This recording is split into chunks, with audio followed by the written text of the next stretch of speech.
Assalamualaikum warahmatullahi wabarakatuh.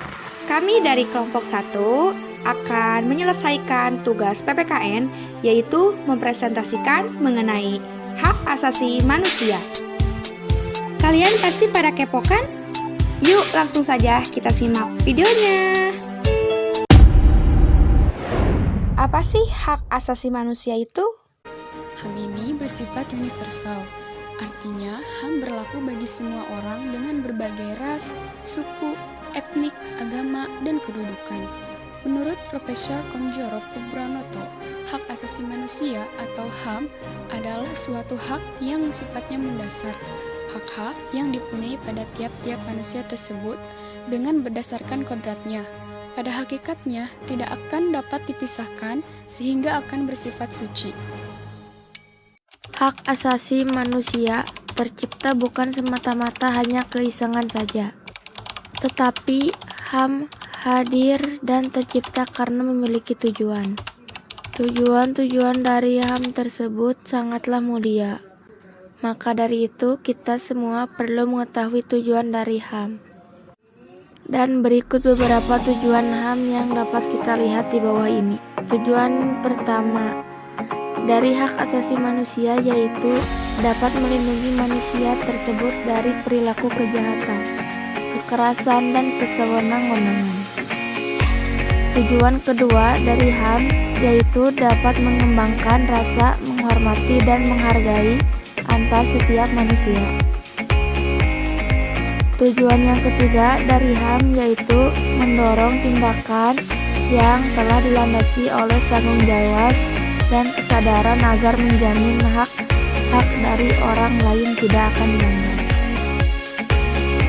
Selanjutnya, ciri-ciri hak asasi manusia atau yang disingkat HAM. Di antaranya yaitu 1. Bersifat hakiki. Hak asasi manusia adalah hak yang diberikan dan dimiliki semua manusia sejak lahir. Inilah kenapa manusia harus menjunjung tinggi hak-hak dasar yang sudah dimiliki oleh satu sama lain. Jika setiap manusia memiliki kesadaran untuk saling menghormati dan menjunjung tinggi satu sama lain, maka kehidupan akan lebih harmonis, selaras, dan jauh dari konflik atau pergolakan sosial. 2. Universal. HAM bersifat universal atau berlaku bagi setiap manusia yang ada di dunia tanpa melihat latar belakangnya. Latar belakang tiap manusia bisa berbeda, misalnya ras, suku bangsa, budaya, kepercayaan, status sosial, dan lain sebagainya. Adanya HAM bisa membantu mengurangi risiko konflik sosial karena adanya kesenjangan sosial antara individu atau kelompok masyarakat. 3. Tidak bisa dicabut. HAM yang melekat pada diri tiap manusia enggan bisa dicabut dan diambil orang lain. Jika ada perampasan terhadap HAM, maka sudah tentu mudah sekali memicu konflik yang bisa membahayakan kerukunan dan persatuan dalam masyarakat. 4. Tidak bisa dibagi. HAM tidak bisa dibagi karena tiap manusia memilikinya dan berhak mendapatkan hak yang sama, seperti misalnya hak politik, hak ekonomi, dan hak sosial budaya. Jika HAM dibagi, maka ada manusia yang akan merasa mendapat perlakuan tidak adil karena tidak mendapatkan hak yang sama atau sepadan dengan individu lain. Di sini saya akan menjelaskan beberapa contoh tentang HAM. 1. Hak asasi untuk hidup. Contoh dari hak asasi untuk hidup seperti setiap manusia berhak untuk hidup. Setiap manusia berhak untuk mempertahankan hidupnya dan setiap manusia berhak meningkatkan kesejahteraan hidupnya. 2. Hak mengembangkan diri. Setiap manusia berhak untuk mengembangkan dirinya secara layak. Adapun contoh dari hak ini yaitu setiap manusia berhak untuk berkomunikasi serta mendapatkan informasi sesuai kebutuhannya. Setiap manusia berhak untuk merasakan manfaat dari pengetahuan, teknologi, seni, dan budaya. Yang ketiga, hak memperoleh Setiap manusia berhak untuk mendapatkan keadilan yang sama di mata hukum, sehingga tidak ada diskriminasi terhadap individu atau kelompok tertentu. Yang keempat adalah hak atas kebebasan. Maksudnya, setiap orang bebas menentukan agama yang dianutnya. Setiap orang juga bebas untuk menentukan pilihan politiknya.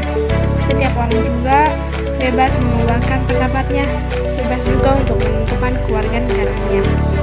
Yang kelima, hak kesejahteraan. Dengan adanya hak kesejahteraan, maka setiap orang tidak boleh mengambil secara paksa atau merampas hak-hak dasar orang lain. Mengutip dari buku Pendidikan Kewarganegaraan, menurut Deklarasi Universal Hak Asasi tahun 1948, pasal 30, menjelaskan macam-macam hak asasi manusia antara lain. 1. Hak memperoleh kemerdekaan dan kesetaraan dalam martabat, hak tanpa perbedaan apapun, serta hak kehidupan, kebebasan, dan keamanan pribadi.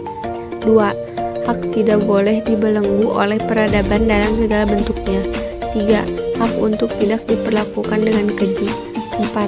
Hak di bidang hukum seperti kesamaan di bidang hukum, perlindungan hukum, ganti rugi, dan hak untuk tidak melakukan penangkapan, pengadilan yang adil dan terbuka, dan hak atas pribadi. 5. Hak untuk meninggalkan negara serta kembali ke negaranya. 6. Hak untuk mendapatkan suaka di negara lain. 7. Hak atas kewarganegaraan. 8. Hak atas kekayaan. 9. Hak atas kebebasan keyakinan agama. 10. Hak atas kebebasan mempunyai dan mengeluarkan pendapat. 11. Hak untuk berserikat dan berkumpul. 12. Hak untuk ikut serta dalam pemerintah. 13. Hak untuk mendapatkan bidang pekerjaan. 14. Hak mendapatkan pendidikan. 15. Hak untuk bidang kebudayaan. 16. Hak atas tatanan sosial dan internasional. Kewajiban untuk melaksanakan hak asasi manusia, pembatasan untuk tidak merusak hak dan kebebasan dalam deklarasi.